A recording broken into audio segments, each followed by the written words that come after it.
Hello everyone, my name is Isha Karakia. I'm a senior and I'm the co-president of BEAS this year. Hi, I'm Ahana. I'm a senior and I'm the other co-president of BEAS this year. Ahana and I would like to welcome you all to BEA's annual event, Tales from the Homefront. And although we can't hold Tales in person this year, we still hope that the stories being shared with you today and this event bring awareness about the community around us and give you some new perspectives. Before we get started, we want to give a big trigger warning. The stories that will be discussed today will detail topics such as sexual harassment, eating disorders, domestic and substance abuse, mental health, and identity problems. If at any time you feel you are uncomfortable or triggered, we encourage you to please stop watching the video and go take care of yourself first. We also want to give a huge thanks to ISP, our advisor, Madame, the counselors, Brittany, and other faculty that have helped us put this event together today. And we also want to thank you all so much for attending Tales this year, and we hope that you enjoy the event.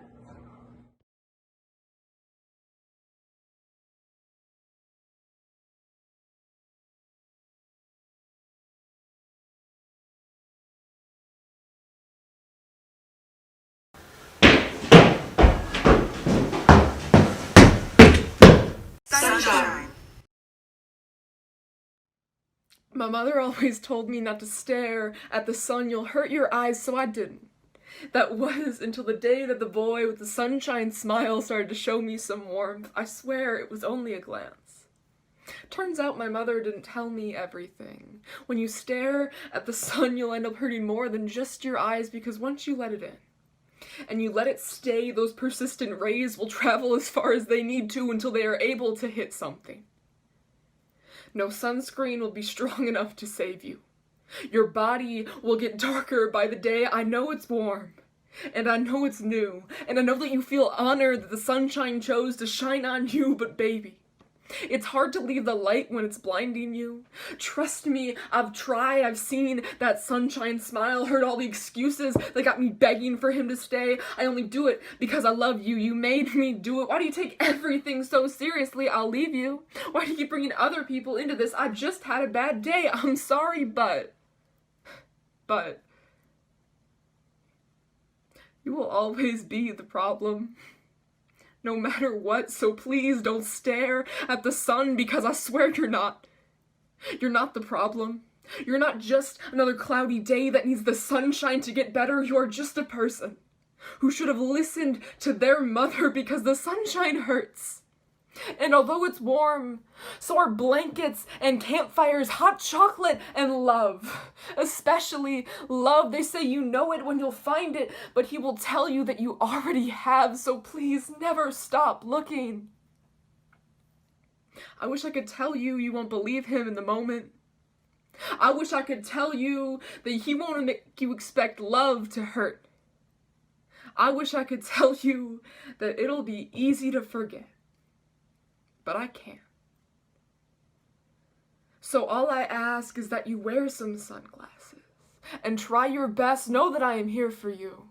Sitting in the shadows, please try to look away. It's not as cold as you think it is without him.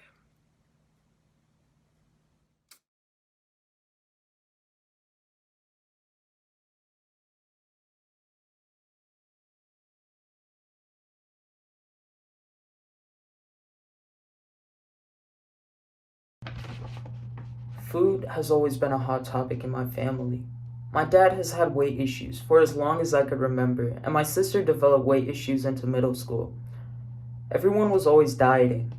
Optifast, no sugar, juice cleanses, fasting, low fat, you name it.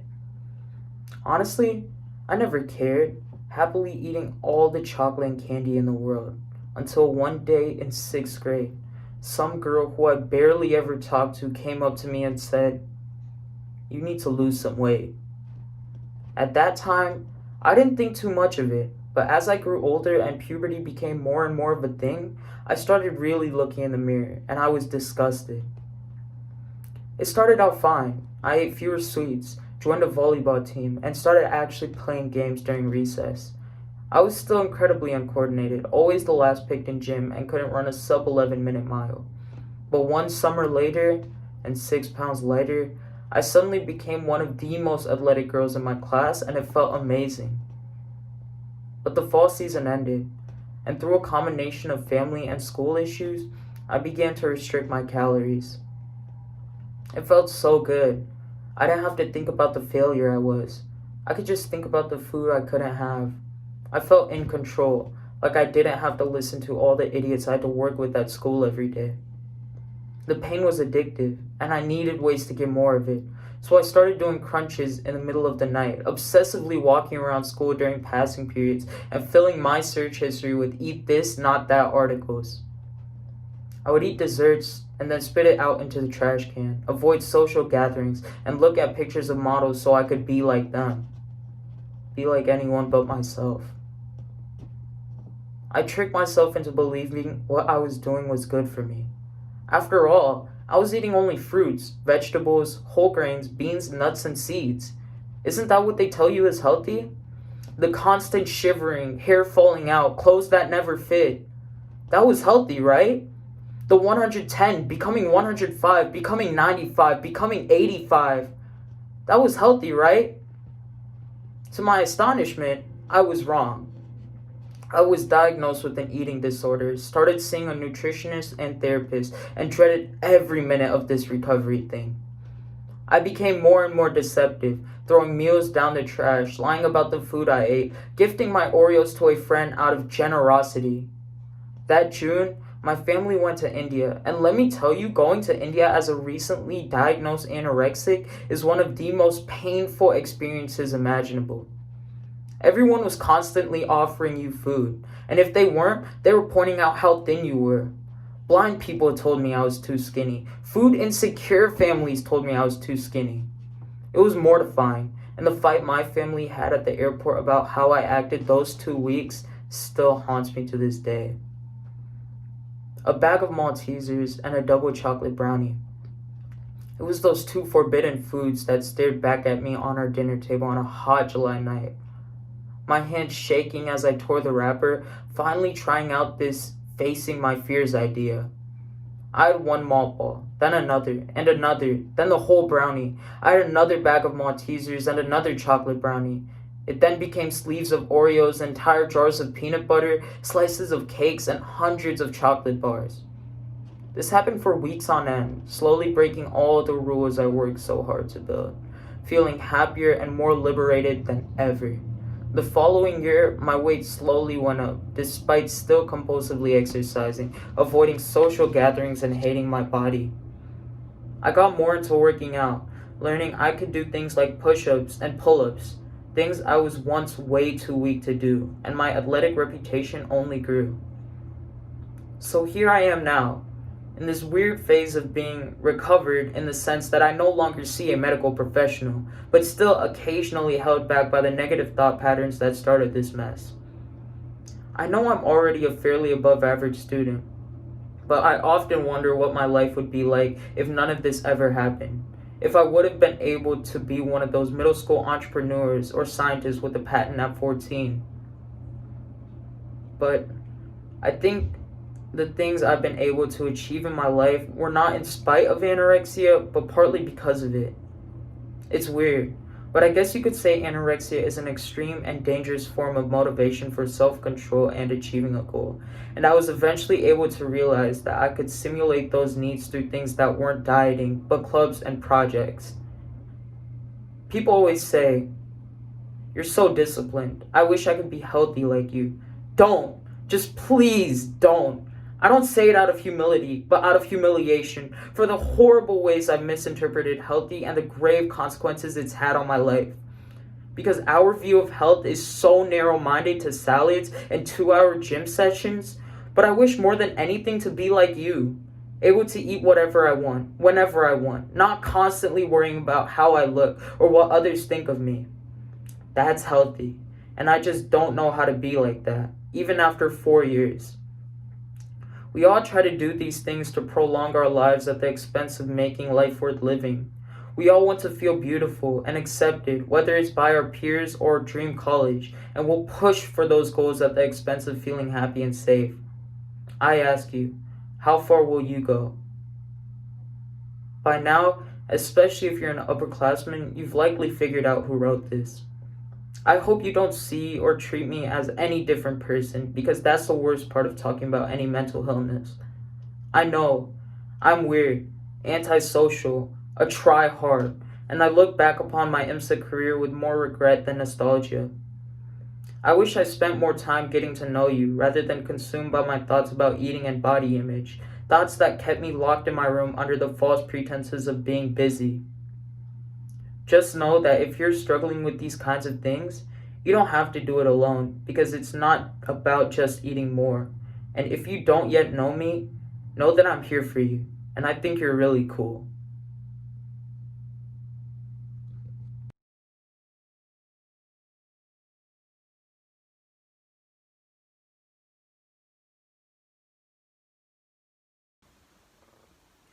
I walked into lunch that day of finals with what I thought were my two best friends.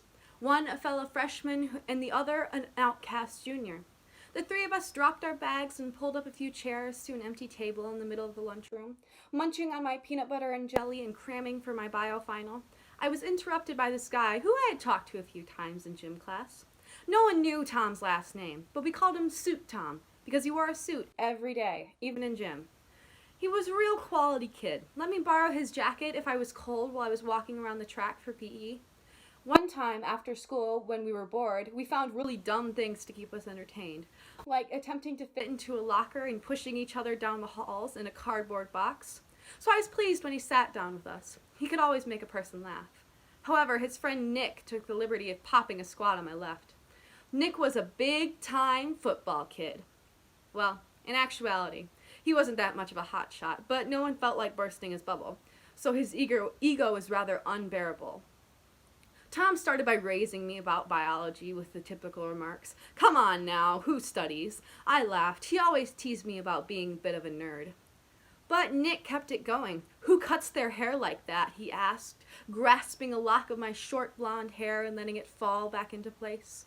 Slightly offended, I tried not to show it and simply shrugged, because no one wants to appear sensitive or vulnerable. "You were a tomboy when you were younger, eh? Preferred boys' clothes then, and you are obviously rather fond of them to this day." At this point, Tom took a breath to step in, or so I thought. "Got an affinity for women, my friend. You can tell me. No need to be shy." Baffled and hurt, I could only gawk at the two with my mouth open wide. Sensing vulnerability, they pounced. "Do you like women whose carpet matches the drapes, or do you like a little variety?" Tom rifled off the questions. Nick pitched in. "Ooh, homosexuals belong in a zoo. A human anomaly for people to observe and ridicule. You know what would be really cute, Tom? A petting zoo. Ooh, how adorable, Nick. Our very own lesbian petting zoo." Picking up my friend's Ziploc bag of wheat thins, Tom took one between his thumb and index finger and held it to my mouth. A barely 14-year-old kid being tormented by two 17-year-olds. I timidly opened my mouth, not knowing what else to do, and he shoved it in, laughed hoarsely, and repeated the action. The two kept going, confidence and arrogance elevating with every cracker in my tortured mouth. I was harassed, and my friends said nothing. Their mouths curled into faint smiles every now and again, but other than that, they made no movement to say or do anything. To protect me, defend me, nothing. Eventually, I fled the cafeteria and sought refuge in the bathroom. Honestly, I do not know what I was expecting. People are quick to judge, but hesitant to act upon what they know to be right. An unfortunate combination.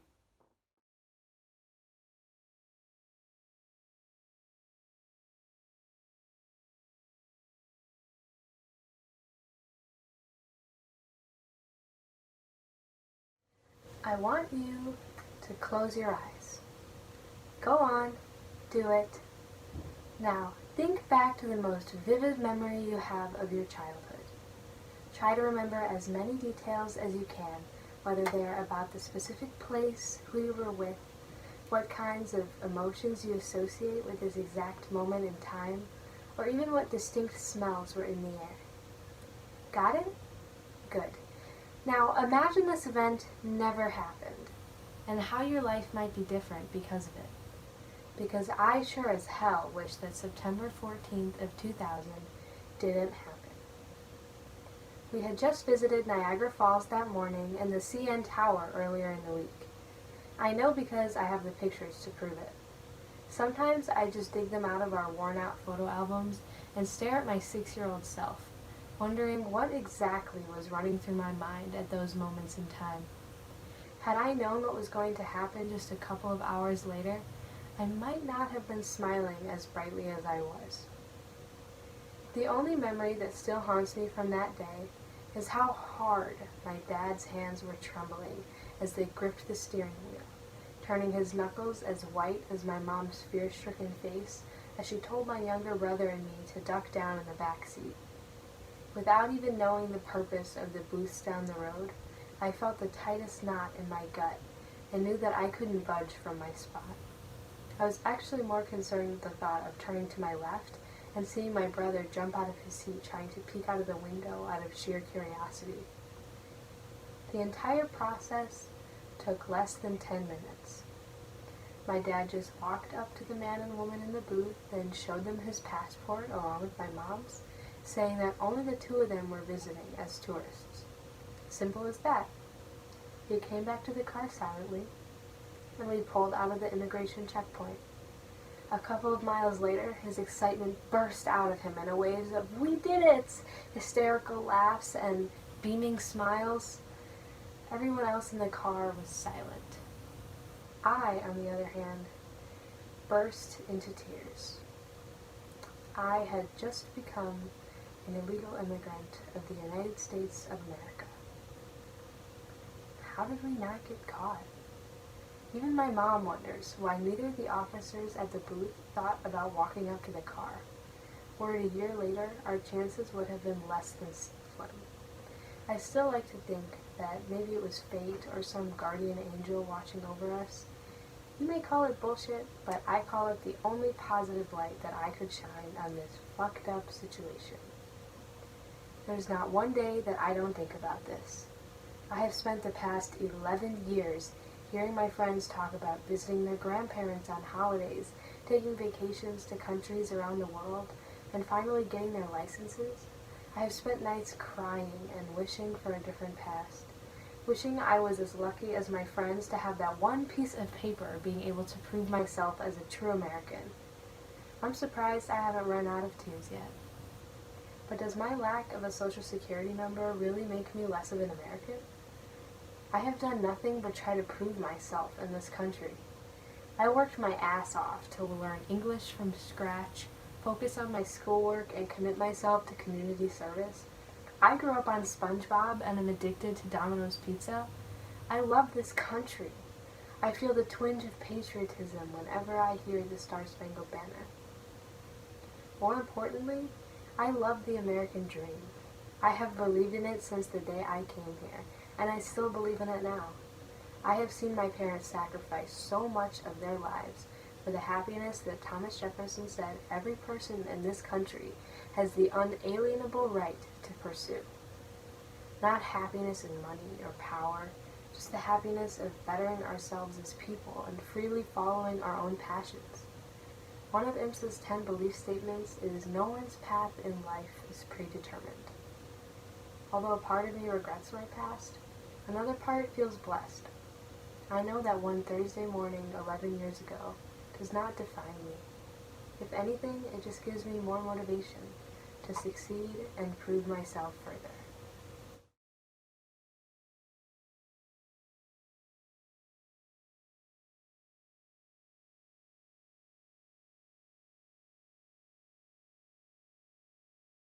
I have no memory of when my parents were together, as they divorced when I was only 2 years old, right after my younger brother was born.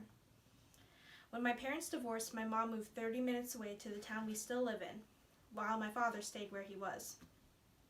Both of my parents remarried, and my stepdad later became my only real father figure. My stepmom had a son from a previous marriage, my stepbrother. I was forced to visit my dad every other weekend, but I never looked forward to it. I don't remember when it started, but all I know is my dad was a violent person, especially when he was drunk. And he was always drunk. My father and stepmom had my little half-sister when I was 7, and she was one of the only reasons I still tolerated visits with my father. On visits with my father, my stepmom would work late and my father would come home drunk. Very early on, I became my younger sibling's only shield from his violence, and developed motherly instincts at a very young age. I had to protect them from his violent outbursts, and I have a few scars from him. I was always eager to leave, but also terrified because my little sister lived with him. Fortunately, my step-aunt would regularly check in to make sure that my sister was okay. I have taken my father to court 3 times. No child should have to go through that. One of the times I had to have my advocate speak for me because I was afraid of what my father would do after he heard me tell the stories. I have also called the Department of Children and Family Services on him my fair share of times, but he never got caught for anything because he had a buddy in the system. One time I called him because he was illegally making and selling alcohol in our kitchen, but he moved the system to the basement and pulled it off as if he was making soap. State workers never believed me. I spent 2 months one summer in a mental hospital because my father convinced them I was hallucinating everything I was claiming. I even began to believe that at one point. I've been in therapy since I was 3. When I was 11, my stepmom was in a terrible car accident with a semi-truck that left her in a coma. She was a mail deliverer, so there were cameras in the vehicle.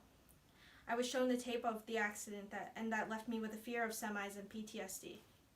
She died 5 days later, less than a week before Christmas. That was a hard Christmas, as we were already had gifts from and for her. Her death left my stepbrother orphaned, as his father died in a very similar way a long time ago. He was adopted by one of his other family members. On top of everything, the same year, I was diagnosed with a joint problem that still causes problems to this day. When I was almost 13, my father and my little sister moved to a different state because they no longer had family up here. I don't see him very often anymore, but when I do, it is better than it used to be. He had actually started to shape up a little bit, and has become a decent father for my little sister. Throughout everything, I felt like no one understood me and never would. I felt like even the people who do know my story would never know what it's like to experience it, but I have made some great friends that are very supportive and have helped me a lot. I would just like everyone to know that a lot of people who are struggling are really good at hiding it, so be careful what you say. The simplest things could trigger a depressive episode, an anxiety attack, or PTSD flashbacks. I have depression, anxiety, PTSD, panic disorder. You never know what the person you are talking to could be going through.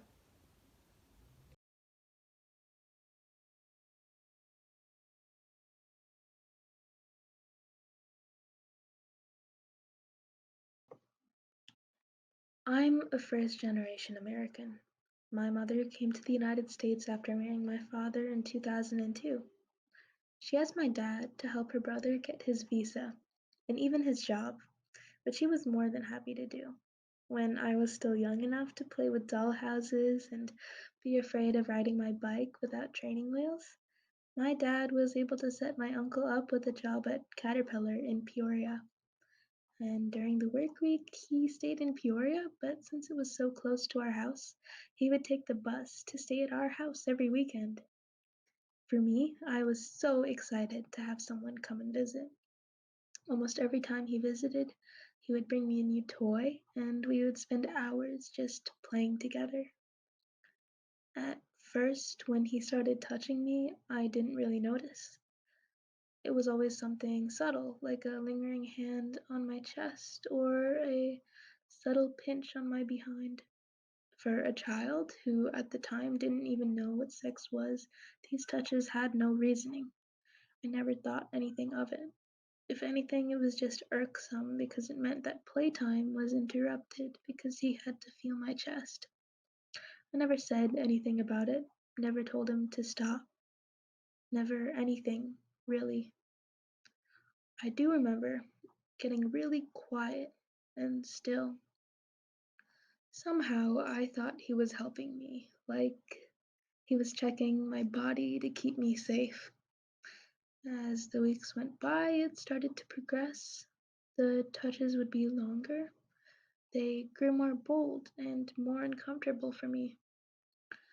I had no idea what was happening was wrong, but it felt gross and I would dread the weekend.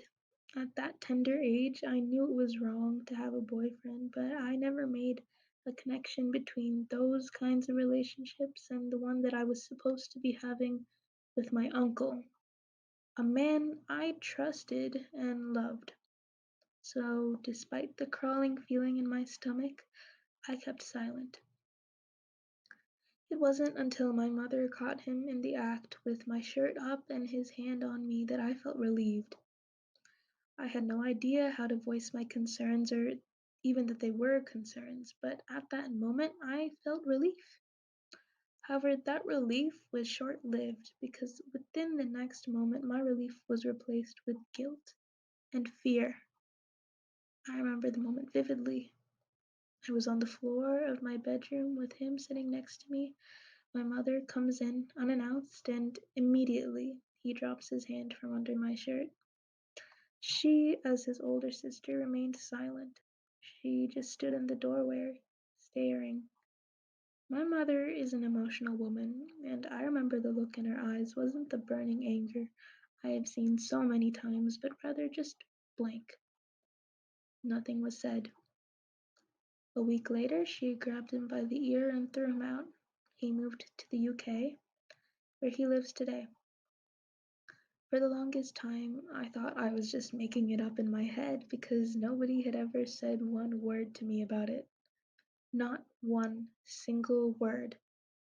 Everybody knew around me, but I couldn't say a word, and I felt so lost and alone in my thoughts. I felt so dirty once I realized what he was doing to me. I felt like I had been sullied. Then I got to the point where I just ignored all thoughts that I had about it. It got to the point where whenever I heard about sexual misconduct, I could ignore the pit in my stomach and disassociate it with my personal experience. I pretended that I didn't feel something rising to my surface in 2016 when the Me Too movement was prevalent in the news.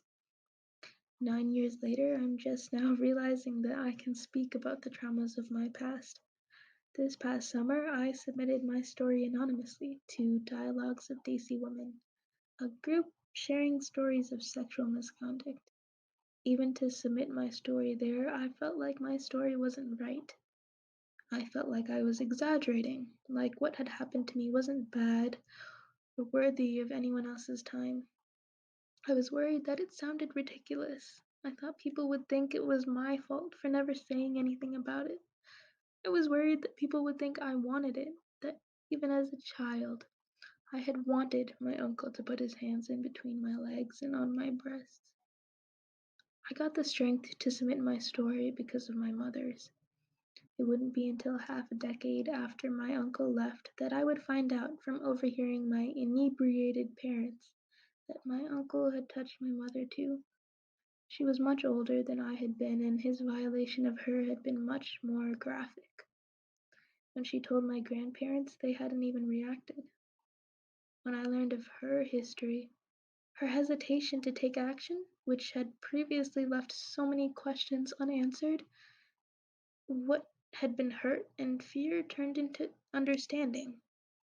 I understood the disconnect between her and my grandparents. Till date, my mother thinks that I don't remember him touching me, and I haven't corrected her. In 2019, when I visited India, my mother's parents came to our house looking to reconcile. We stayed with them for a few weeks. My grandparents would secretly call my uncle without my mom knowing, and they would encourage me to talk to him. Talking to him as if nothing had ever happened between us made me sick and angry. I felt like it was too late to say anything because I just pretended and pretended nothing was happening for my entire life. It was that phone call in 2019 when I knew that it wasn't just in my head. If I've learned anything from the stories of other women, it's that it's never too late. It wasn't my fault, and that I want people to know my story, even if I'm not ready to say who I am yet. If I ever see him again, I might freeze up, cry, or break down, but after that, I promise myself and every other person who has ever survived their experiences that I will do something about it. I'll make sure that he can never hurt another girl again. But he is not the only one to blame. My grandparents, the same people who refused to send my mother to college despite her near free tuition because of her exceptional academic standing, but paid extra for my uncle, did nothing before my birth when their adolescent daughter told him that their son had groped her, impressed, tried to finger her and rub himself on her. Not only do parents keep instances like these under the wraps out of shame and fear for their honor and reputation, but it's even worse if the offender is in the family. It isn't even acknowledged. My grandparents played just as much of a role in molesting me as my uncle did. As long as this stigma exists around holding men and boys and offenders accountable for their actions, people like me will continue to struggle with their realities. I hope that my story will remind you to hold people in your own lives accountable for their actions, whether it's a joke or a sexual assault.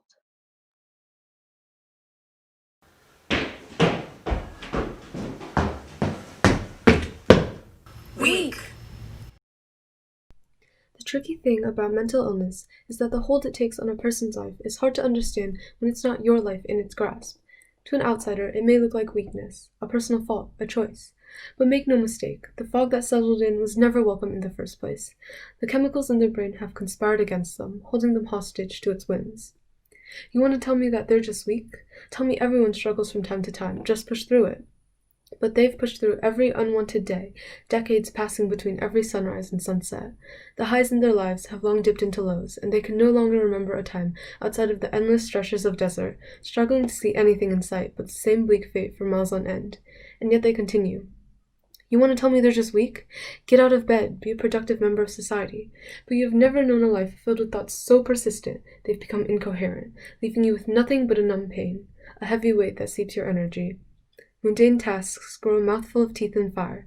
The dragons look like the texts they have to reply to, the groceries that need to be picked up. You want to tell me they're just weak? That they put on an act for attention, find joy in making mountains out of molehills? Tell me this while guilt and shame ransack their mind, until they learn to read disappointment in every face they meet.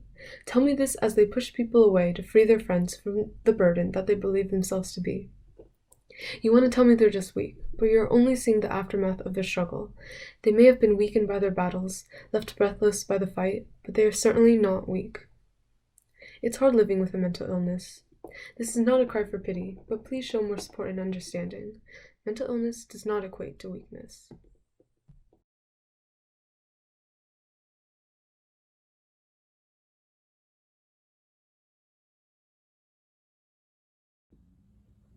She was perfect. Blonde hair, blue eyes, a little angel. Most people thought she wasn't even related to us. No, she's too white. Must be adopted, they all said. This was true being as we were a 100% Latino family, with dark features and tan skin for the most part.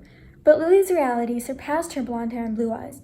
The truth was that Lily was the 7th member of our family, the 5th daughter to be exact, and she was born diagnosed with Down syndrome.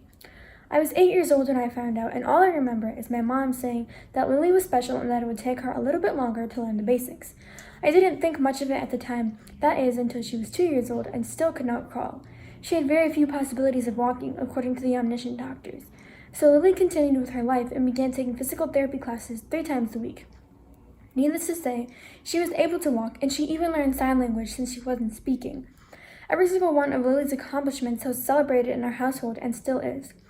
Our family has a tremendous faith, so we considered Lily a true blessing, like God had chosen us out of all possible families to raise one of his many angels. And she's an angel in every sense. I've never met anyone in my life give so much love and live the way we all strive to live. We say that we are going to be caring, generous, not hold grudges, and live as if this were our last day on earth. Yet, we always seem to be mad or ungrateful for all of the wonderful blessings God has given us. What impacts me the most is the fact that society finds it funny to use the word in order to offend others, when over 90% will never know what it's like to be limited in life due to chance. We will never know how it feels to be stared at and ridiculed everywhere we go and still possess a pure heart that's eager to love. We will never know what it's like to be angry or upset with someone, but not be able to express our feelings because we don't know how. We will never know any of these things. But one thing I do know is that it's not fair that we have an average lifespan of 72 years just so we can be ungrateful and selfish, while angels like Lily have on average 40 years to be truly happy and love. Just love.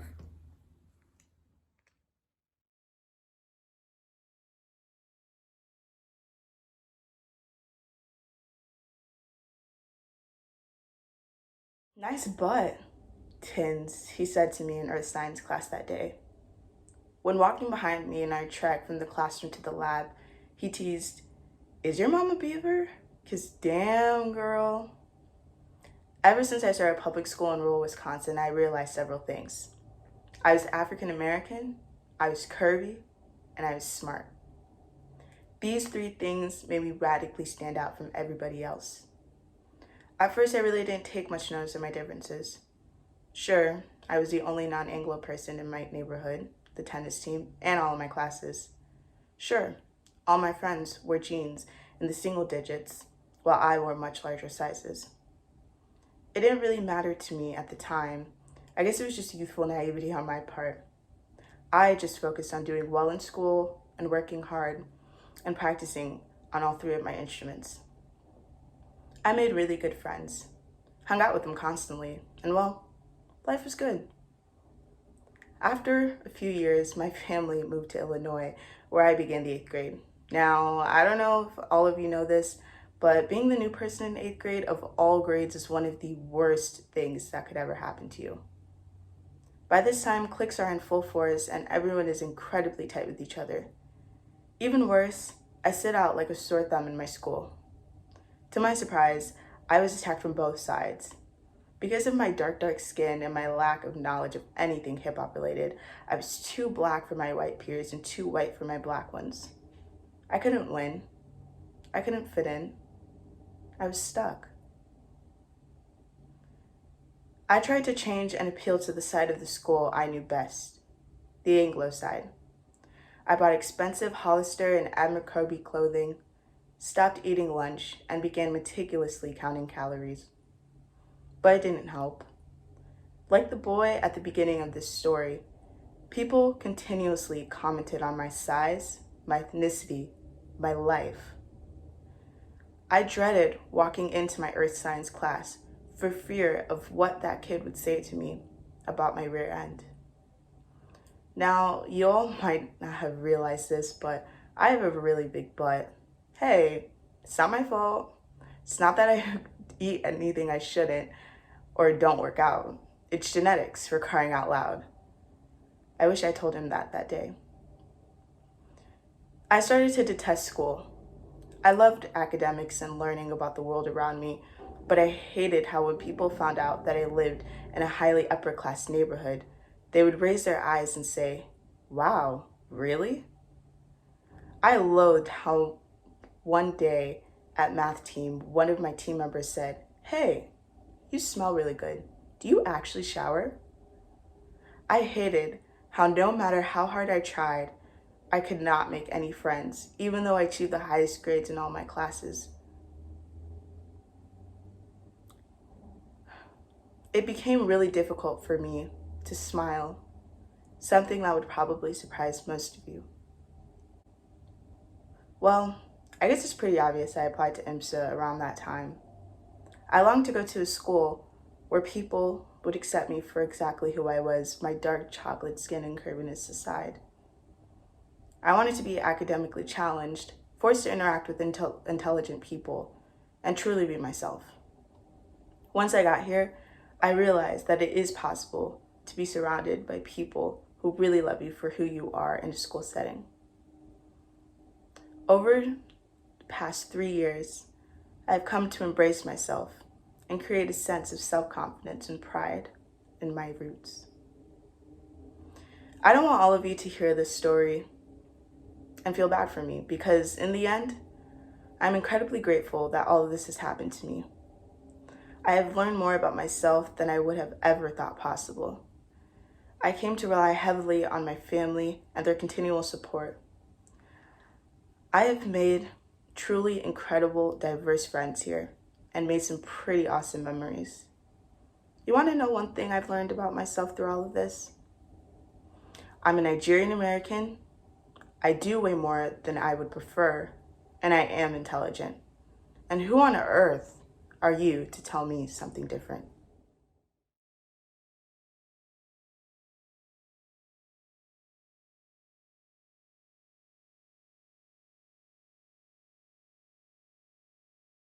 I am sad. You would almost never think it. I look happy, I laugh and tell jokes. No one harms me or teases me much, not here anyway. I don't have family problems, I haven't been abused. There isn't any obvious strife or stressors in my life, so maybe I shouldn't be complaining. But the thing is, I feel alone. Isolation haunted me since I was 10. I've gone in and out of bouts of depression and loneliness, and I continue to.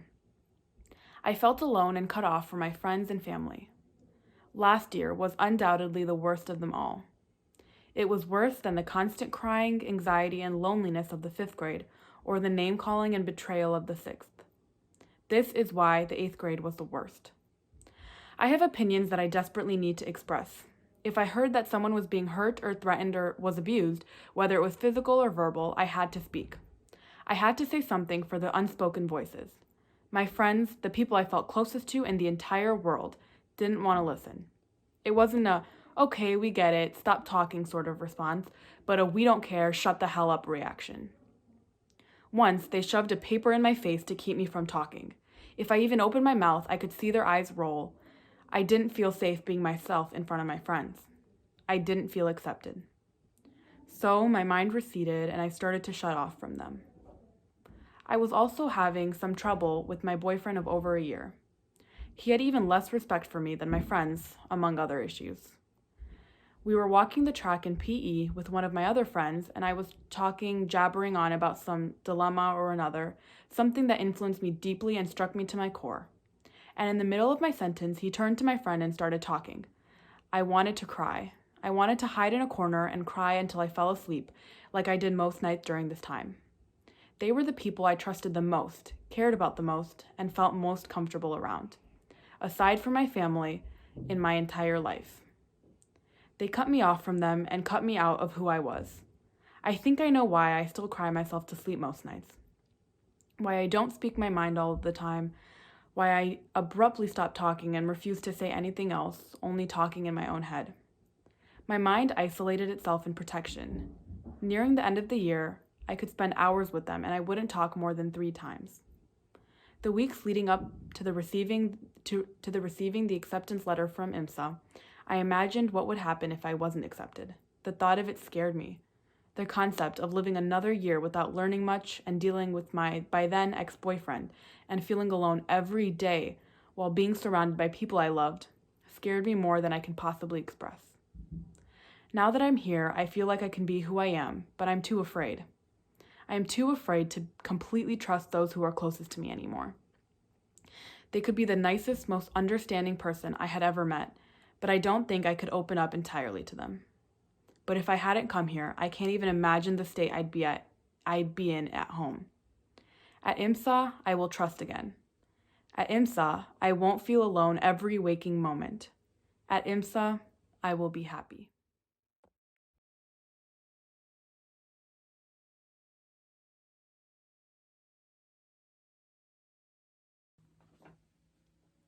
I am proud to be a Chinese American, but that wasn't always the case. When I was little, I was embarrassed of my Chineseness and uncomfortably aware of how different I was from the other students in my class. My mom would dress me in hand-me-downs from my older cousins, and I would feel like such a misfit next to the other girls in my class, perfectly coiffed in their pink Skechers and straight from the catalog limited to outfits. When we all sat together to eat lunch, my lunchbox was never the newest or the coolest. It was usually the cheapest version that was sold at the local Walmart. In gym class, I felt fat and uncoordinated, never having participated in youth soccer leagues or Saturday morning dance class. However, all of these feelings dissolved when I stepped into math class and actually appreciated that my parents were fobs Jing and Wei Ming rather than Jim and Nancy from next door. My dad had taught me how to add, subtract, multiply, and divide before I was even in kindergarten, so I was always the first one done with assignments. And I was proud of myself. The very classmates who I used to envy for their cute clothes, athletic prowess, and awesome Barbie lunchboxes were now asking me for help. They envied me for once, and it was such a liberating experience. Coming to middle school, I rode on the tide of being the class nerd, the girl everybody would go to if they needed help with anything. It was the only thing I was known for, and I was happy for it. I had begun to embrace my Chinese culture, proud of what it had given me. Classmates who I had only spoke to once would plead to be my partner or sit next to me in class. I embodied and embraced this Asian stereotype. It took me a long time to realize that not all Asians fell under this stereotype or wanted to be classified as that smart kid in class. I represented these Asians who seemed to embrace the white culture so much more readily than I had.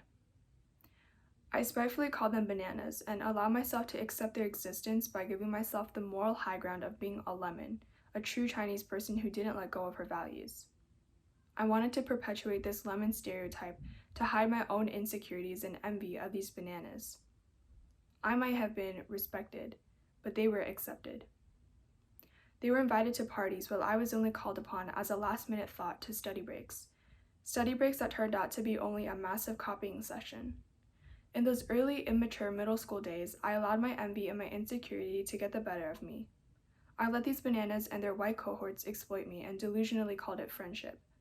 Over time, I realized that I needed to be more than just the stereotypical Asian nerd and allow myself to grow beyond the books, the numbers, and define my true personality. My lens on life has now changed. For one, I don't view things in a socially hierarchical manner anymore. These bananas who I used to be so spiteful of were now all culturally ignorant whitewashed buffoons who couldn't even write their names in Chinese. I realized that I was the only person classifying myself or anyone as anything, that I was the only one putting up walls and most people got to know people rather than stereotypes. I hadn't allowed myself to open up to people who wanted math help from me because I felt that my intelligence was a main determinant of who I was and my place in society. To use a somewhat cheesy metaphor, I was in a cocoon of labels that I had given myself, and just like the butterfly, I had learned to have the confidence and maturity to break out of my self-imposed stereotype and be proud of who I truly am. A Chinese American girl who likes math, but also loves foreign films and English Mastiff dogs. Somebody who loves the Spanish language and wants to curb global warming. And most importantly, someone who has discovered that the real her is more beautiful than any label or cocoon, no matter how comfortable it may be.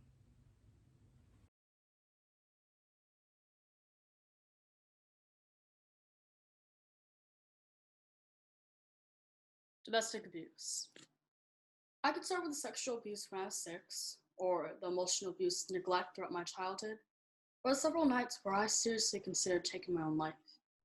Instead, I'll start when the night my mom went to a drug addiction rehab for the first time, because this was when my self-perception drastically changed for the worse.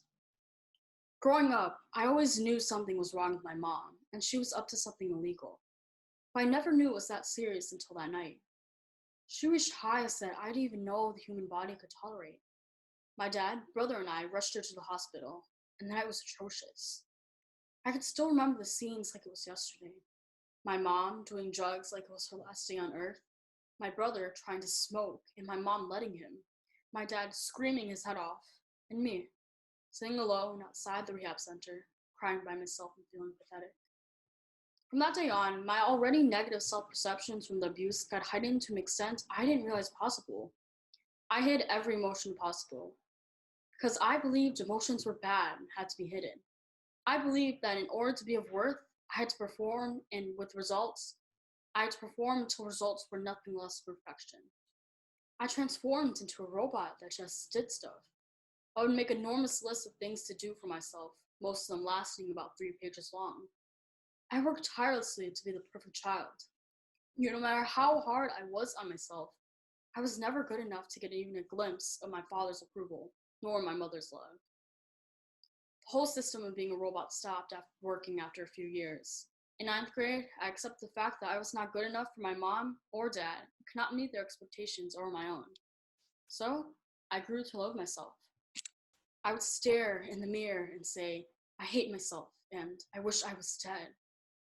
I hated myself so much, I wanted to hurt myself. But no matter how hard I tried, I kept seeing images of my mom's high face and got too freaked out to actually do it. So, I tortured myself instead. I saw IMSA as a chance to redeem myself. I wanted to prove my worth to my father and prove to my mom that I'm worth loving.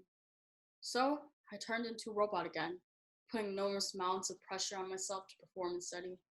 I would get sick to my stomach from stress and incredible headaches. I was starting to go insane. By the end of sophomore year, I knew I had to do something to stop these patterns.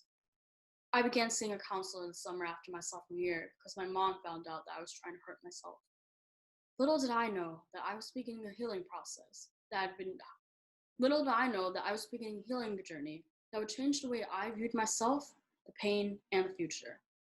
I had to face everything I had been hiding from and undo the lies I believed about myself. It was a long, hard process, but it was totally worth it. I'm not writing this story to show off how much I've been through. In fact, what I've shared with you is quite a small portion of what I've been through. I'm writing the story to those who are hurting as an encouragement. You are not alone, and I feel your pain. There's some insight I've learned about abuse that is needed to understand the pain, and I'd like to share it with you. First of all, the abuse was not your fault. I know you don't believe it when I say it now. Trust me, I didn't for 12 years. But seriously not. What happened came as a result of someone else using their free will for evil purposes for their own disordered desires. Holding yourself responsible for someone else's actions does not do you any good. It just makes you think and feel worse about yourself. Don't do what I did. I didn't tell anyone about my sexual abuse for 12 years because I believed that it was my fault. This one secret and lie completely transformed the way I thought about myself. I don't want you to go through that. Tell someone and get help. You're worth it. I know relationships between the abuser and the abused is kind of weird. Take my dad, for instance. I know as much pain as it's caused me, I felt like I had this moral obligation to become a mirror image of him. Not true. Every person has the freedom and power to be whoever they want to be. Remember, the abuser is probably more messed up than you are, so don't spend your life trying to be like him or her.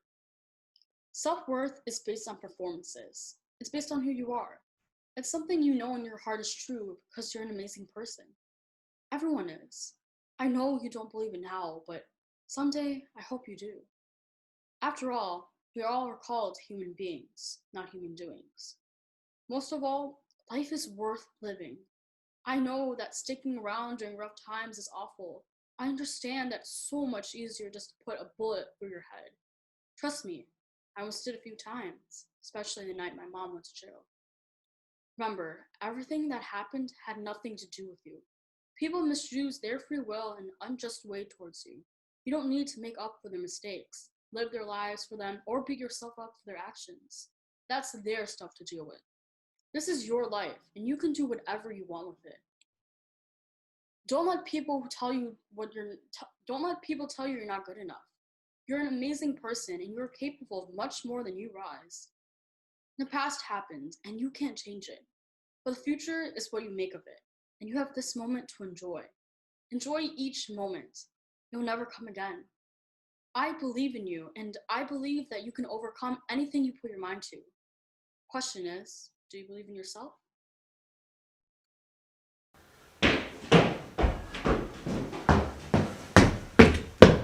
Body. Your body is one of the only things you will always possess.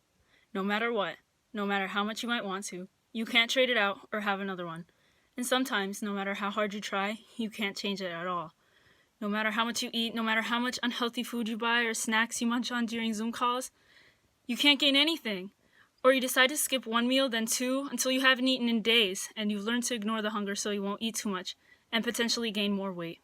And for some reason, people always feel the need to comment on your body, backhanded compliments, or even straight up insults. You're too fat, or too skinny, or too in between, just fat enough to not feel skinny enough. If you're me, your mom will pinch your arms, or your shoulder, or stomach passive-aggressively with a meaningful look, tell you to lay off the dessert, or maybe you need not eat so much at all, and you're so hurt that you can't tell if your stomach churns because of hunger or heartbreak. And the body discourse is so gendered as well. If you present female, you're supposed to be slim but not too skinny, but have an hourglass figure and don't cover up if you're too modest, but if you show off, you're not modest enough. If you present male, either washboard abs or a flat stomach are ideal and a taller height is preferred. If you're neither, both, or other, there's even more dysphoria involved. Society and those around you have so many expectations and standards. For me, my parents are my main source of angst about my body, with their constant expectations for me to reach the feminine ideal, a slim body rather than my current one.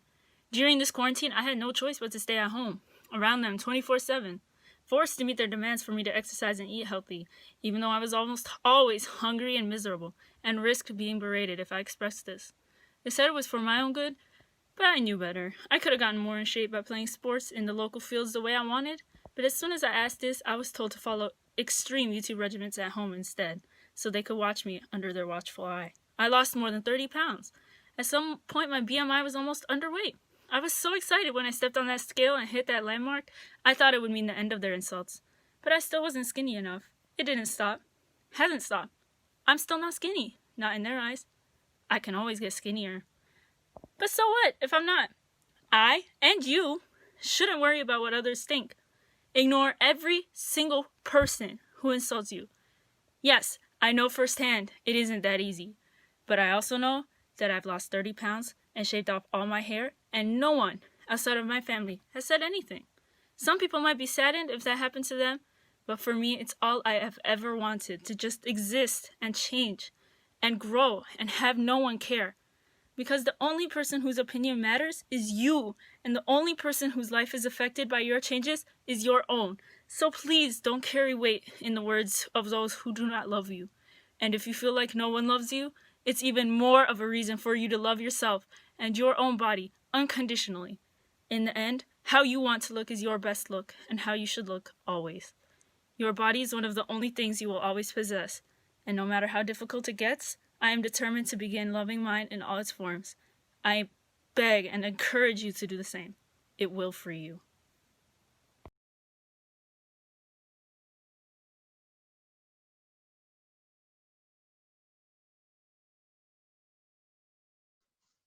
Born with a noose around her heart, the taller she grew, the tighter it pulled. But she was just her, and the world was worse off. So she carved on a glorious smile and danced with the faux heart, a shadow painted red. And her heart grew around the rope, like a tree strangled by ivy, and her heart became morphed and disfigured, until the ugliness inside her matched the monster in the mirror. And her life was perfect. After all, she tied these knots herself, reaching out with one arm while clawing it back with the other, until watching the fissures close no longer whispered healing, but instead only screamed broken. And every minute, a war was waged and lost, and she thought, her body must collapse. How could it outlast her heart by so much? Hadn't it heard that the earth had become dry and cracked and its roots had rotten away? Or maybe it wasn't listening either. And it never got better. And the clouds came and went, and even the sun was dull. So she stood in the rain until her knees buckled and sank down, tarnishing the golden chain links that tethered the world to her ankles, and became numb to the pain staining the path as she crawled rather than dragged them down with her. For all of the people that I've let down, for all of the times I failed to say the things I needed to be said, and for anyone else out there who's struggling, maybe this poem can put into words what I don't seem capable of saying to you face to face. I've struggled with depression since before I knew what depression was, and because of that, I always thought that there was something wrong with me. I was too sensitive, too selfish, ungrateful for my perfect life. When I was little, I told my parents I didn't know why I was crying. They said, "Of course you do, why won't you tell us?" When I got older, they said things like, "Come on, don't lie to us. You can't not know why you're upset. Is this some kind of silent treatment or something? Fine, don't talk to us." Eventually, I started locking the door and hiding the pain away, instead of facing the inevitable. Either figure it out or get over it. By high school, I learned to sob softly at night once everyone else was asleep. I became so good at hiding it that I could be sitting at my desk with tears streaming down my face and no one would notice unless I let them see. I didn't. Freshman year, I began taking solace in a razor blade from one of my pencil sharpeners. I haven't worn shorts in years. When my parents saw, they were angry. She said, "Try to see it from his perspective. When the washing machine's broken, I ask him to fix it. Now I tell him his daughter is broken and he doesn't know how to fix it.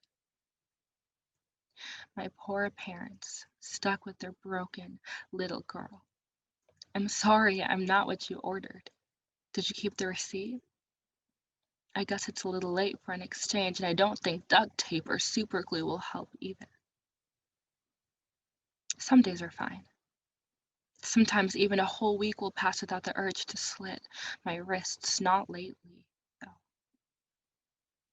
Lately, I go to bed hoping I'll suffocate in my sleep. I can't even cry anymore. Just sit and stare in shock at how much feeling my fragile body can hold, wondering how it hasn't burst yet. But I realize what a wonderful place this school is, and how many great things are in the world, and I think about the amazing people in my life. And even when I feel like shit, when I think I'll never amount to anything close enough, and when the world looks like a long streak of blood with layers of lies painted over it, I just think about the way the grass feels on my bare feet, and how that one song sounds when I listen to it for probably the 50th time today. And I think about how lucky I am to have the friends that I have and how they make me want to give all I can give. And even though everything still hurts and I feel inexplicably crippled and weak, and the good things don't make the bad things go away, they do make it awfully hard to let go of them. So I won't let go. And part of that is thanks to all of you, you amazing, beautiful people. So thank you. Cherish the good things no matter how small or unimportant. Don't ever hide, and most of all, allow yourself to love yourself.